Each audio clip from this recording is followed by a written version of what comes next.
थाना परिसर में थाना अधिकारी उपस्थित प्रेमी जुगलक बह एभली दृश्य देखा मिली बालेश्वर जिला सिंगला थाना परिसर में। सूचना अनुଯାयी कोरोना कटकणा बेले गत 1 तारिख दिन पथदुर्गा ग्रामर अजय पंडित और सीताडिहा ग्रामर नमिता गिरी उभय प्रेमी जुगल घर लुचि पलाई जाइथिले। एने झीघर पक्षर सिंगला थाना अभियोग करथिले।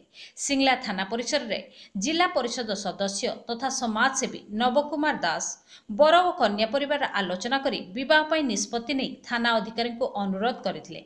आज सिंगला थाना परिसर में सामाजिक दूरता सहित निराडंबर सहकारे अजय और नमिता मास्क पिंधि विवाह करथिले। एही समय रे थानाधिकारी प्रशांत कुमार जेना जिला परिषद सदस्य नवदास समेत उभय परिवार मुख्य और थाना कर्मचारी उपस्थित रही नव दंपति को पुष्पगुच्छ दे शुभ अभिनंदन जणाइथिले। कोरोना लॉकडाउन बेले दुई प्रेमी जुगलों को विवाह बंधन रे बांधी साधारण रे बेस प्रशंसित होई परिछंती सिंगला थाना अधिकारी।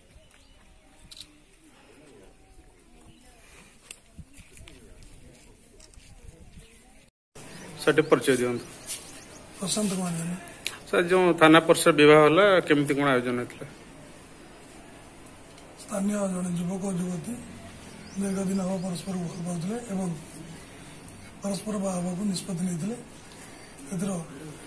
उभय पक्ष अभिभावक मैंने राजी थे। उभय पक्ष अभिभावक मैंने अनुरोध निराडंबर भाव विवाह कार्य समापन।